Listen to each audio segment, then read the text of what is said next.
Hello, hello. Welcome to At Home with the Intuitive Cook, the podcast giving a voice to everyday home cooks like you and me. Join me around the kitchen table as we chat about finding cooking ease and inspiration beyond rules and recipes and the noise of celebrity chef culture. It's not rocket science, it's just dinner. Hello and welcome, wherever you're tuning in from. I'm Katerina, the Intuitive Cook, and at home with me today is Alexlouise Thomas. Joining me from South Wales, Alexlouise is a money coach helping people on the road to financial freedom, a busy mum of 2 under 5s, and a former chef. Above all, she's one of the most passionate and spirited people I know, and her energy is truly infectious. Good morning. Hello, Alexlouise. Great to have you. Good morning. Thank you very much for having me. Lovely. So we had a conversation before on your podcast that was very wide ranging. So maybe we'll revisit some of those conversation points, but let's just start quite at the beginning. Do you have a really early memory of food or cooking? My mum used to make milk bread plats. So it's like a Swiss kind of recipe with milk and eggs in the bread dough. And then she'd plait it. And it was like the most soft, doughy, delicious thing I think I've ever eaten. And I don't think I've ever managed to completely recreate it. And it's the everything, right? It's the dough, the watching it rise, the smell of it. It's too hot to eat, so you have to wait. And then it's still warm or just the whole thing, the way the butter melts on it, the way actually then when it's cold, it goes a little bit crusty, but it's still really soft. So yes, is the short answer to that. And I'd have been a child, I don't know what age, because she used to make it not all the time, but yeah. And also, she used to make strawberry ice cream. This is so interesting you asking that direct question and me going, oh, what is it? She used to make strawberry ice cream when the strawberries are in season. And it was, again, I've never tasted strawberry ice cream like it. And there's a whole, it's because it's childhood and trying to replicate it. And I think actually we used to go and pick the strawberries in a pick your own farm. And then she would make it and we'd use cream. And, it's just that the whole world of proper ingredients and doing things, quote unquote, slowly, that it impacts the flavor. You can't buy that in the supermarket. Yeah. Because it's the whole experience is tied up in the flavor. Exactly. That's the interesting thing, isn't it? That how the memories are not only connected to the taste of it, but as you said, the whole experience, the context, the situation, the people, the place, all those things. Yeah. So, and do you remember? So obviously your mum was a good cook. So do you remember learning to cook? I don't remember formally learning how to cook. I just knew how to cook. And I think it's that being around cooking. I didn't realize I was learning. I remember being 10, 11 and making sponge cakes and, decorating them with icing sugar and being able to heat up a long wire skewer and make burn the pattern into the icing sugar across the cake and stuff. No one ever taught me to do that, but I was taught all the time because my mum cooked all the time. She made everything, and my dad would cook. He loved food, and he would cook now and again when it was like big meals. He'd kind of get involved, and he can cook as well. It's just that being around it all the time and learning without realizing learning it that I think, again, looking back, it's really interesting being asked this question that we have such a move in the modern day to do formal learning and you must learn how to do something. And it's horrific. I hated school, but actually we learn just by being around stuff, which is really cool, but also devastating because now children aren't around cooking in anywhere near shape or form that, I was. I'm 43 and what's happened to food since I was born is just, I would say, devastating in an unintended consequence of convenience and don't worry, you don't have to burden yourself with cooking. I don't think there's any, dark forces at play. I think it was all done out of don't worry, we'll help you. And look, I'm really clear that food companies need to make money. I don't think they did it, we're going to make people sick and fat and all the rest of it and take them out of kitchens and children won't learn about food. I think it was all done with oh, this will really help everybody. Yeah, the curse of convenience. Yeah, it's devastating. It's beyond devastating. And we don't realize it until we get sick or tired or we just don't feel right. We're like, we don't feel right. And, people listening to this, if they can just connect themselves to how do you feel? And if you don't feel good about the food you're eating or something feels off, that feeling's real. And it is the curse of convenience. And it's difficult to distinguish because we're told this is going to make your life better. And in some ways it does, right? Because you'll have to be in the kitchen. But on the other hand, if I eat bread or strawberry ice cream now that hasn't been cooked in a kitchen and I haven't had the full range of experience, it's kind of empty. It's just a piece of bread. There's nothing else. There's no connection and relationship and smell and wonder and curiosity. Just the curiosity of watching bread rise. It still gets me now as an adult. I make dough and I go back a couple of hours later and it's twice the size. You don't get that when you buy bread. And it's like all of those things that we don't really know what they do, but they connect us to something far deeper than just, oh, I'm hungry, I need to eat food. It used to be that if you didn't cook or someone cooked for you, you don't eat. And now it's almost like cooking gets in the way of eating, and it's something you have to somehow get around because cooking is preventing you from eating. So how can you minimize cooking or get around cooking? And of course it is these days it's perfectly possible to go through life without ever cooking a thing, and people do. But interestingly, even if you never cook a thing, that instinct of, what is good to eat, we still have that because obviously we're all eating every single day of our life, whether we cooked it or not. Yeah, right. I had a catering company. It's longer than I care to remember now. It's like, gosh, it's nearly 2 decades ago. And one of my strap lines was even a sausage roll should taste amazing. And I used to make sausage rolls. And people would be like, oh my God, these taste so good. So like alluding to what you've just said, they were like, what did you do? I made it. I didn't buy it. It wasn't made in a factory. The sausage isn't full of more bread than the pastry. Like that whole, it's real meat from outdoor raised pork. And I used to buy the puff pastry. I tell you, the puff pastry now, because puff pastry is one of those things, even as a chef, that apart from when I worked for Raymond Blanc at the Manoir, no one makes it. Like chefs don't make it unless you work in, Michelin star restaurants. And in that, and there was I think there were 10 people just on the pastry section who made all the bread and pastry and all the rest of it from scratch. So, most restaurants in the restaurant literally buy the pastry in, and it's kind of acceptable because it's a difficult one to do. It's, and the pastry that we used to buy 20 years ago isn't the pastry that we can buy now. It's different. It doesn't act the same. It doesn't look the same. It doesn't taste the same. If I made you a sausage roll now compared to 20 years ago, using, the brands that we all know, like Just Roll pastry, or even, Sainsbury's, it's all butter pastry. I don't know what they do to it, but it's not the same. It doesn't act the same. It doesn't look the same. But we as a population, we don't notice because every year stuff shifts a little bit. So we don't notice a big until we have conversations like this. And I go, man, the sausage rolls 20 years ago were not what they are now. We don't notice because we usually compare things to last year. It's like the population getting larger, from a weight perspective. It doesn't really feel that bad as such because it's happened over the last 30 years. And then I see a meme on the internet. This is a beach from the 1960s. This is a beach now. And it's like, whoa, what happened? And it's the same with food. And things keep creeping in. Yeah.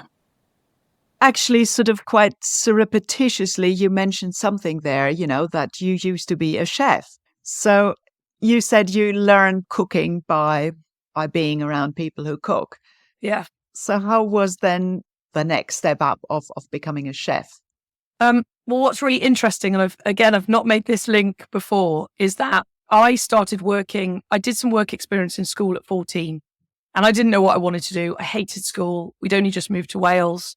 I was really struggling just as a teenager. and with, just family dynamic, moving, making friends, all of that. So, what I wanted to do for the rest of my life was just not, I couldn't do my life there and then, never mind like what do I want to do for the rest of my life. One of the questions that really actually annoys me that we ask children, it's like they don't know. I didn't know. And the ones that do, it's great, but a lot of children don't know. So it was kind of like, well, people who don't know what they do go into catering. So I got a job. I said such a joke, right? Like such a hard career. And the people that end up there, it's interesting. So I did work experience in a small hotel in Cardiff, and I was chambermaiding, cleaning, doing a little bit of, I think I did a little bit of restaurant service. It's all kind of, the memory sort of collapsed because they actually, after 2 weeks, they paid me, which was revolutionary because at 14 to have suddenly financial means, no one else in my year of like 200 kids got paid. So I was also like, oh, this is pretty cool. They paid me and offered me a job. And I said, yes, please. And the work was fairly, it was pretty basic, right? It was a pair of hands. But I suspect because I'd done all this stuff at home with my mum, it's like changing beds or taking plates to people or washing up, whatever. So I did more of what we've just talked about. I just learned by being around the people that knew what they were doing. And as I went along, I learned more and more. And I ended up then going for a waitressing job in an Italian restaurant with a friend. And I think I was like, again, 14, 15, maybe not even turned 15 at this point. And looking back, it's hilarious because I'm sure they were just like, who are these children? We thought we were like all so grown up. And I look at 14 and 15-year-olds now and go, did I really look that young? Because I felt very grown up.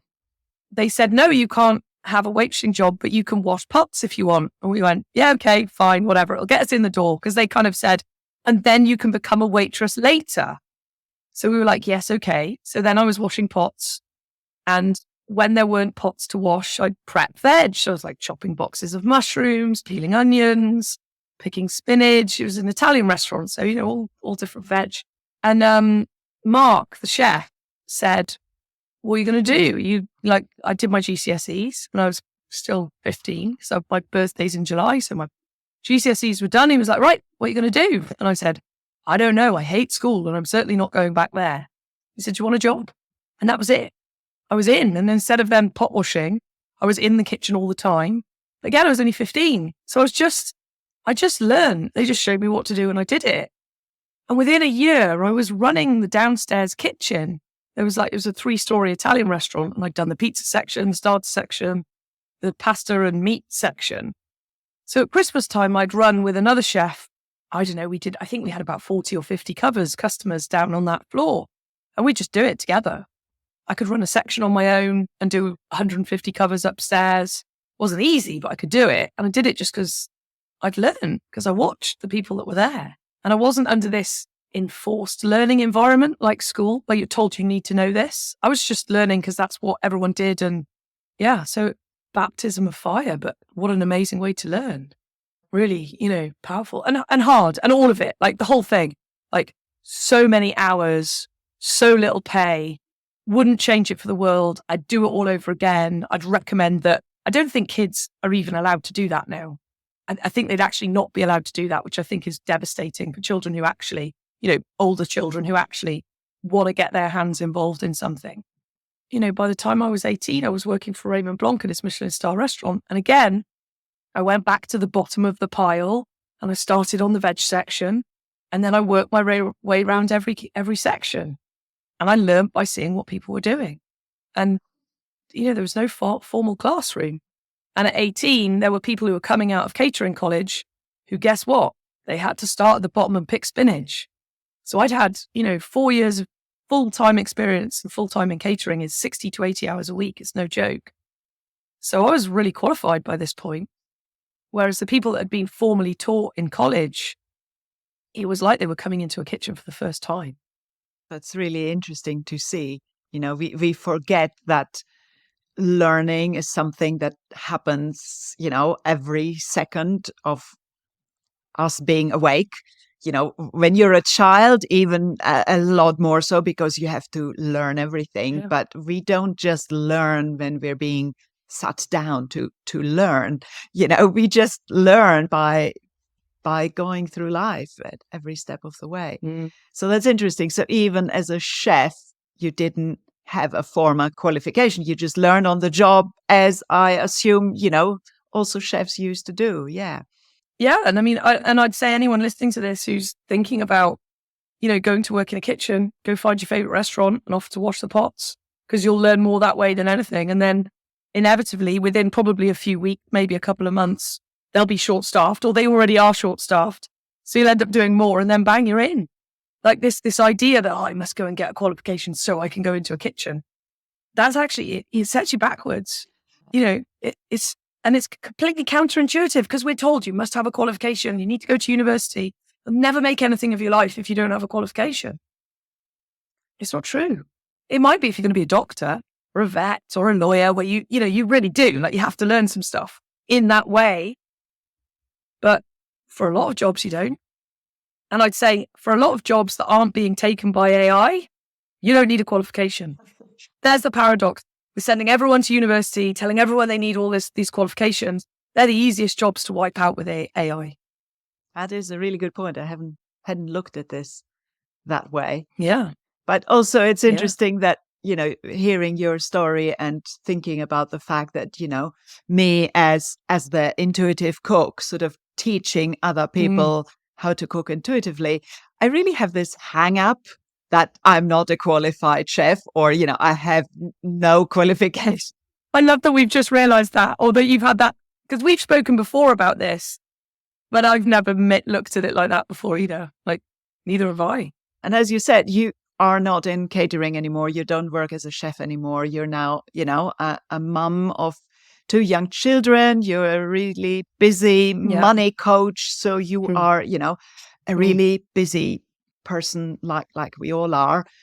But, you still need to feed your family. So has the experience you had as a chef, does it help you being an everyday person feeding a family?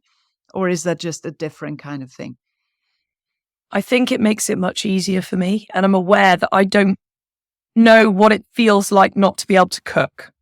Right. So I find it quite hard to comprehend not being able to cook. Like, when people say I can't cook, my first question is, what the F do you eat then? Because I really struggle to get my head around that. So I'm aware that I can cook very fast.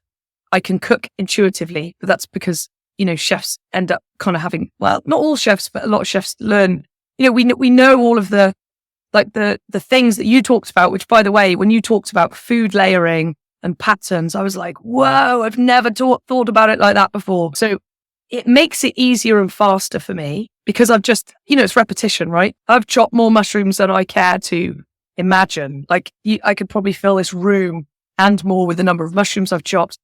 And by very definition, it means I can chop very fast.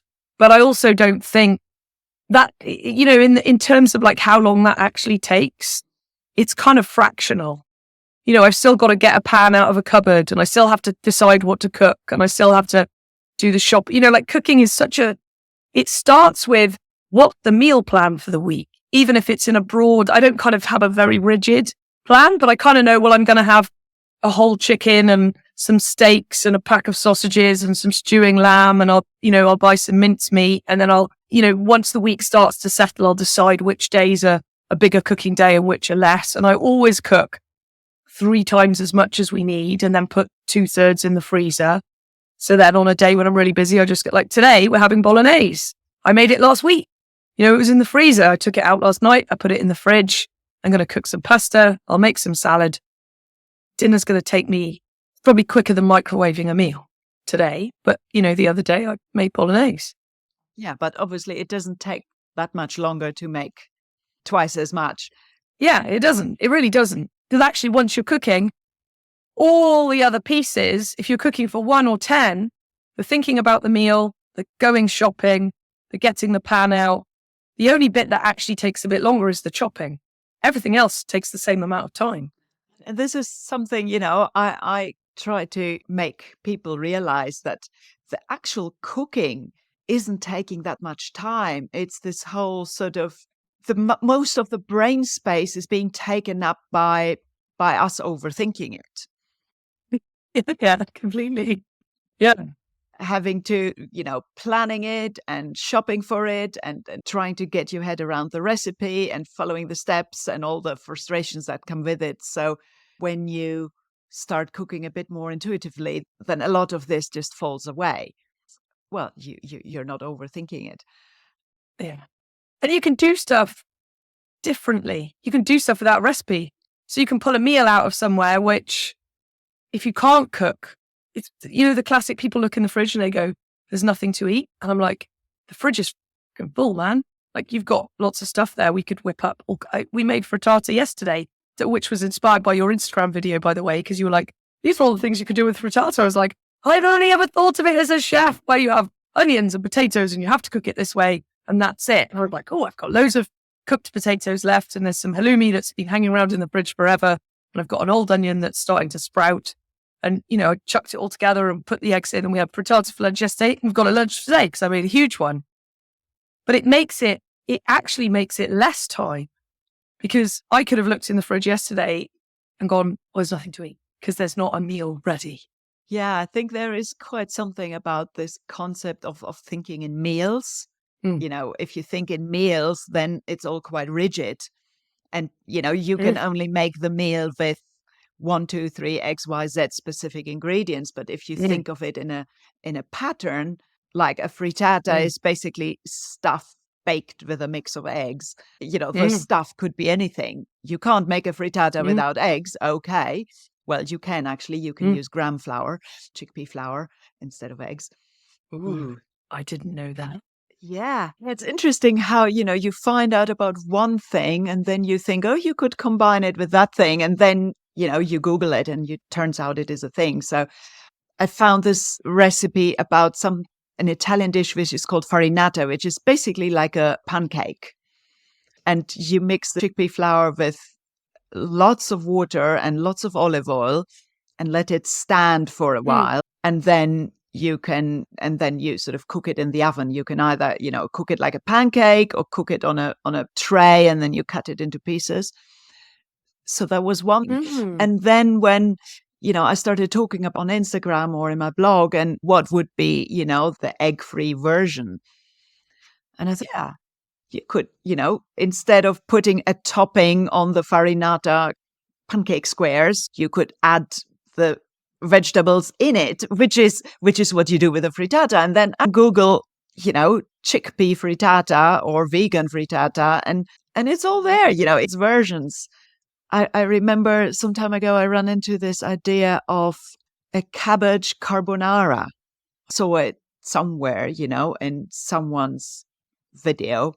And I thought, oh my God, this is genius. You could do a carbonara without using pasta. You just use cabbage and you still put in the bacon and the cheese. And it's actually really amazing. Tasty. And, and I thought, oh, this person is genius. But, once you see it once, you realize it's a thing. I mean, if you Google cabbage carbonara, there is pages and pages and pages of cabbage carbonara. So, most things you kind of discover are a thing. Is like, where does a recipe start? Who owns the recipe? Who's the recipe? Well, as they say, there is as many recipes as there are cooks. Yeah, there's so many nuances, but I really like that. Even the story about the cabbage carbonara, right? So I'm a chef, I love food, never heard of that. And I'm like, oh yeah. And actually then when, in terms of the way you talk about it, about patterns and layers, like, well, how many other dishes can you do like that would have pasta? My children have got issues with eggs and dairy and wheat, which when it first happened, I was like, Jesus, which there's a whole nother conversation about that. About, wow, what have we done to the basic, and I buy organic, local where I can, and, still use Sainsbury's, but I'm choosy about what I buy. And I'm like, why are my kids reacting to these things? And so there's a need then, and I think a lot of parents are dealing with allergies and intolerances and reactions now.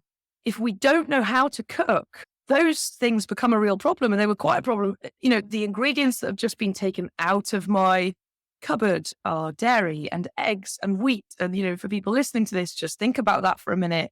I was making fish pie with cream, and I was making, pasta with cream sauce. So no more pasta, no more cream sauces, no more cheese, no more eggs.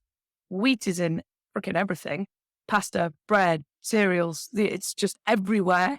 It was because I can cook that wasn't actually that much of a big deal. It just took a little bit of like, okay, we need to, rejig. And then when you start saying things like, well, there's cabbage carbonara now, okay, I couldn't do the eggs and the dairy bit in that, but it's that, I started making fish pie with a tomato sauce instead of a cream sauce. And there were things that we just don't eat.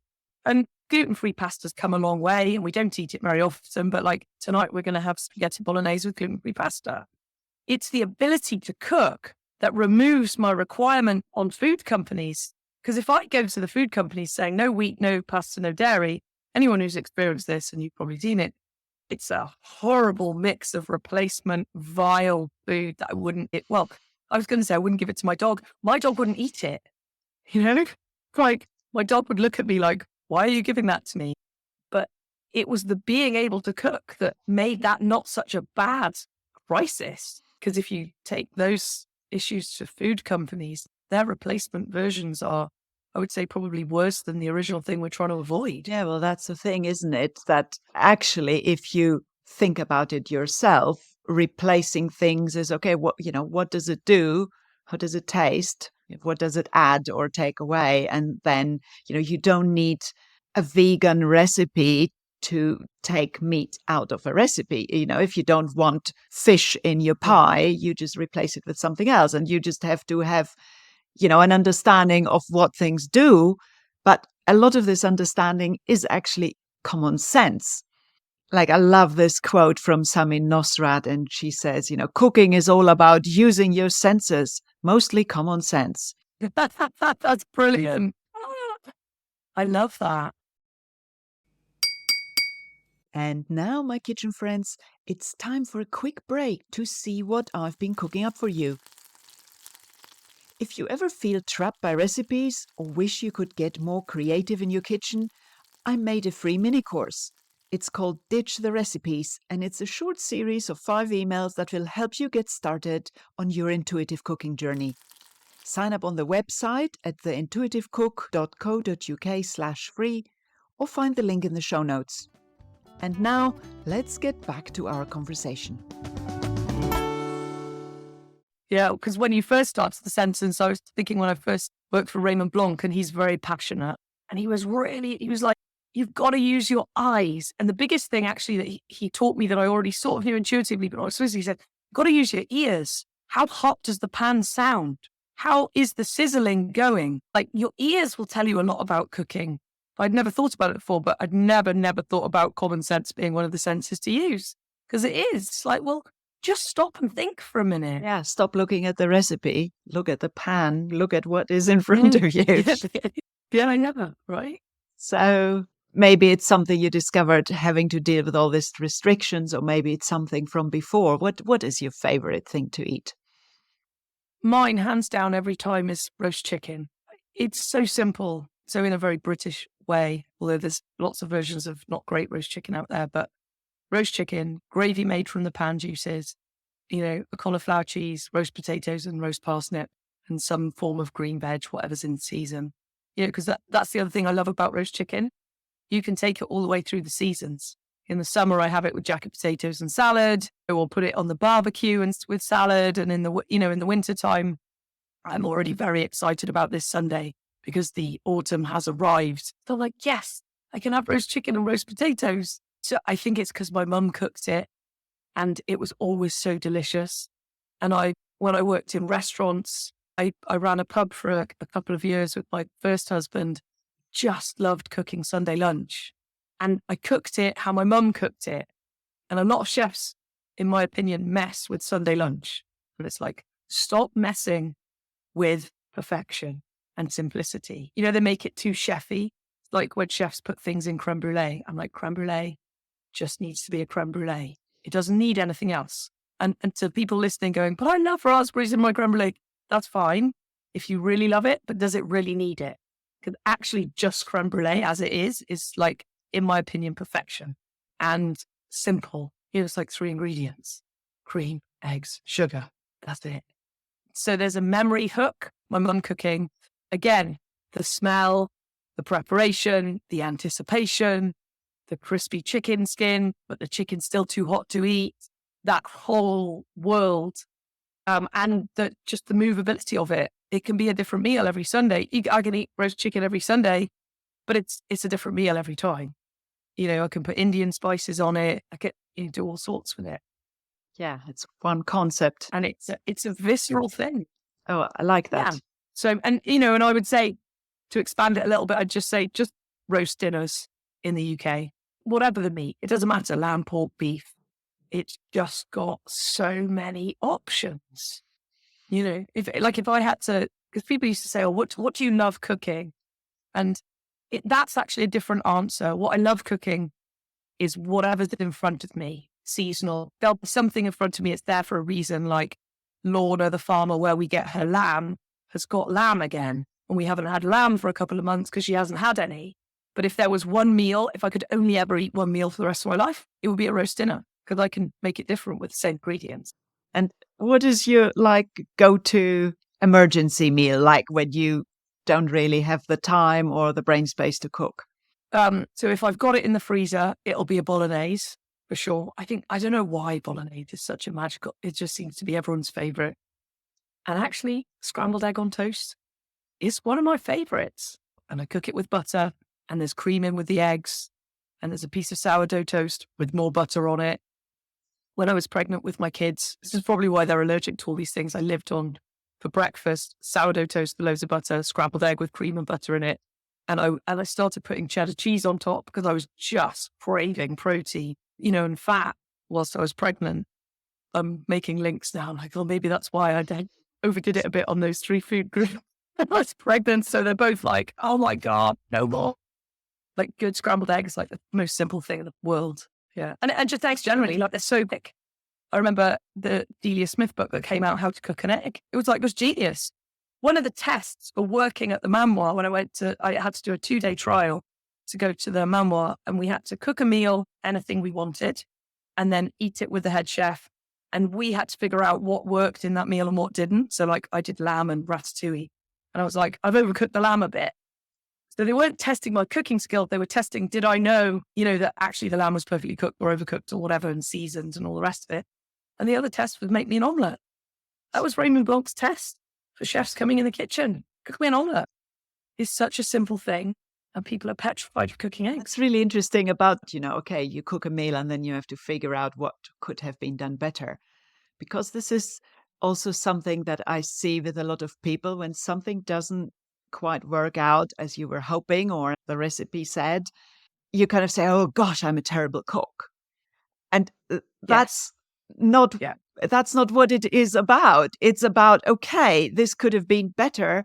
Well, what is it that I would change and become aware of it and say, the lamb is overcooked. So then you have a mental note that next time.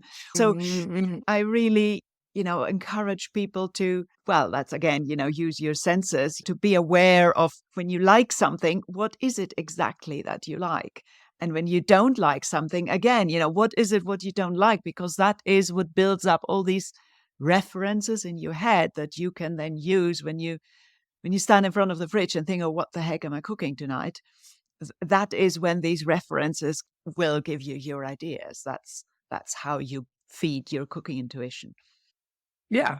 And also I think it speaks to, you've touched upon a deeper journey that people can go on with food, which is we internalize and shame ourselves and we go, I am bad or I am wrong. We cook something and we mess it up. We say, I'm bad, rather than, oh, I overcooked something. Big distinction, in coaching and psychotherapy and all the rest of it, and bringing up children, I'm more aware of it than ever. Oh, I did a thing, not I am that thing. Oh, I cooked something and it wasn't great, not I am not great. What people don't realize, and if, anyone's listening to this thinking about I can't cook, people feel shame, like a failure. They don't want to talk about it, especially with food. It's the same with money. It's the same actually in any area of coaching and teaching and, leading people to do something. People have so much shame and fear around failure. And if you go on a journey to learn to cook, it will take you on such a deep soul search if you want it to. You don't have to. You can just learn to cook and it's fine. I'm not saying it's, going to transform your life. And it could transform your life if you let it. Because if you actually can forgive yourself when, overcook something, or you can learn from it, or you can go, oh, I cooked this meal and next time I'm going to put a bit more salt, or I'm not going to leave it under the grill for so long. You've just learned a mechanism for assessing what you did, deciding how to do it better next time, and then going back and doing it again. And then that can be applied to any area of life. So people think they're just learning to cook, but actually it's just a world of connection, of how we look at ourselves and then everything else. Because actually, once we have confidence to cook and the fear and the shame's gone, we probably invite people for dinner and we'll give a go cooking for our friends. And then when we do that, they start to go, oh, how do you do that? I can't cook. I hate cooking. And then they learn to cook. And I could go on. The ripple effect, it changes the world. And we think we're just learning to cook. But it's like, it is just learning to cook. And it's everything and nothing all at the same time. It's just learning to cook. But actually, it's going to change the world. I'm with you all the way on that one. And for me, cooking is such a safe place to practice getting out of your comfort zone and daring to do something and try something without being entirely sure of the outcome, because we're so afraid of messing it up. But actually, cooking is very forgiving. It may not turn out perfectly, but it is very, very difficult to make a meal inedible.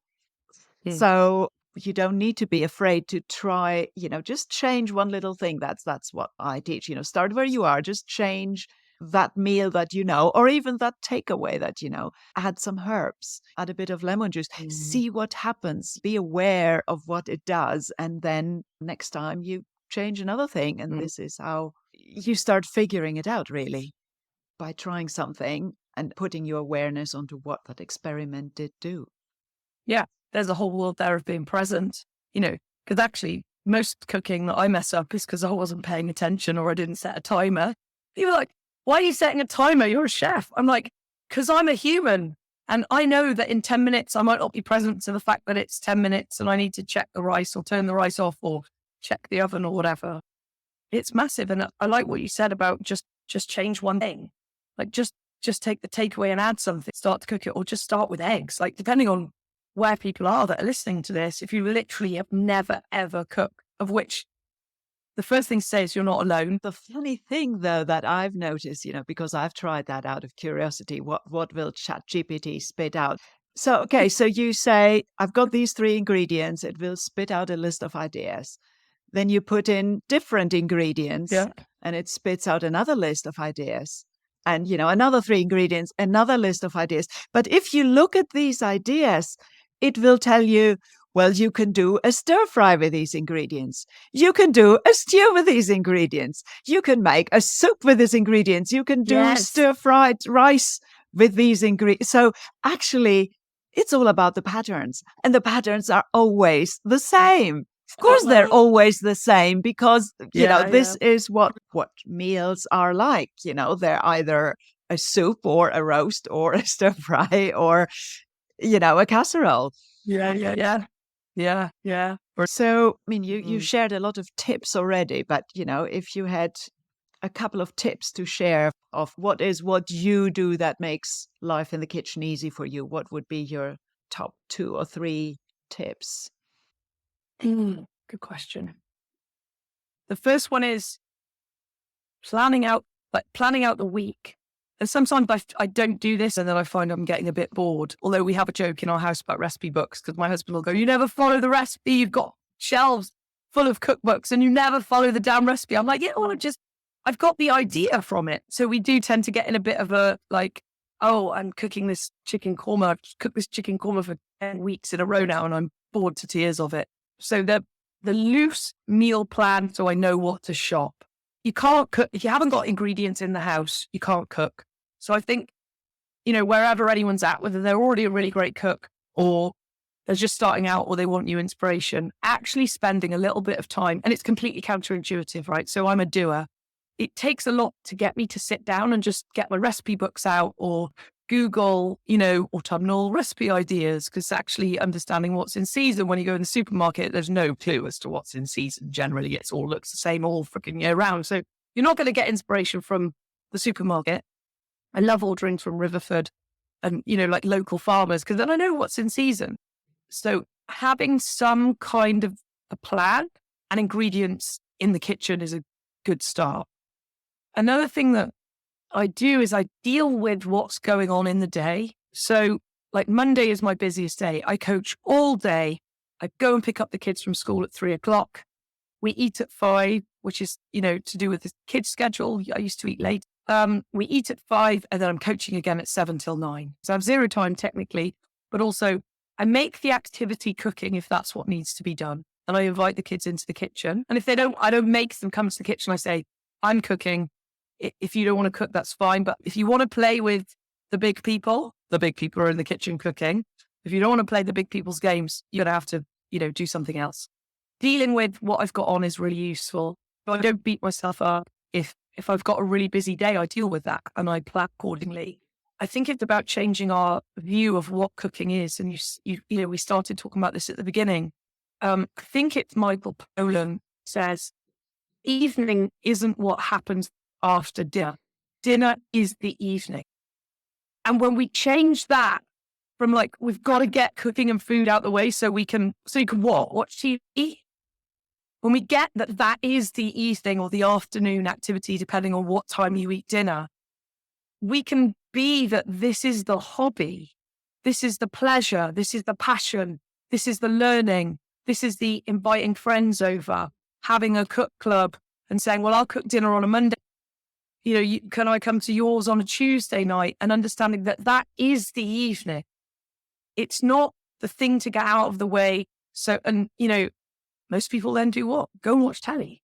And if you're out being busy, it's like you're still getting dinner out of the way, like a thing that has to be done rather than it being the thing. And it took me, I'm a chef, I used to work 18 hours a day.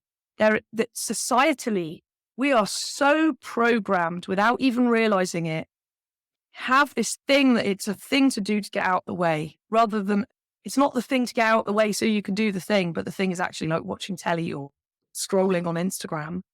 It's not so much the tips, it's the changing the mindset about what cooking is and understanding that cooking, if you've got children or you've got a partner, cook with your partner, be in the kitchen together. Owen can't stand cooking, my husband, but he does the washing up and he's around while I'm cooking, So it's not a burden to me because I'm not doing all of it. This morning we had a delivery, we put it away together while the kids were having breakfast. I will cook, he'll start washing up. It's like it becomes a family interaction. The boys will empty the dishwasher. It's hilarious watching a 3 and 5-year-old empty a dishwasher when our cupboards are high up, take something to allow them to climb on chairs and stand on worktops to do it. It's the funnest thing I've ever done. So that is the emptying the dishwasher is the connecting with my children. I don't get it out of the way so I can connect with my children. So it's shifting the mindset. I really love that reframe. Yeah, exactly. The cooking is the thing. So, or the sharing food is the thing, and cooking is part of that. And then all of a sudden, there's so much time. When the cooking becomes the thing, and you've got all evening, there's no rush anymore.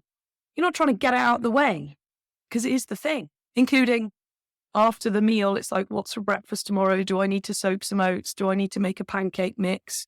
What's for dinner tomorrow night? Oh, it's a busy day. I'll take the food out of the freezer so that it's ready. So that then on the day that it should be a rush, it's not a rush because I thought about it the day before. But being present to it. We eat 3 meals a day. It's big. No way around that. Yeah, it's big and it's everything. And it's a journey into connection, meditation, being with people. If people are listening to this, cook, it's going to change your life if you let it. Amazing. That's a really, really wonderful point to bring this to a close. Thank you so much for your thoughts and inspiration. And that was pleasure. That was so fascinating. Thank you very much, Alexlouise. Thank you so much. Thanks for joining us for this episode of At Home with the Intuitive Cook. Check out the show notes for links and tasty morsels. And remember, fresh episodes are served up every other Friday. Subscribe to stay tuned and keep exploring the joys of everyday cooking. Until next time, stay curious, trust your taste, and don't forget, it's not rocket science, it's just dinner.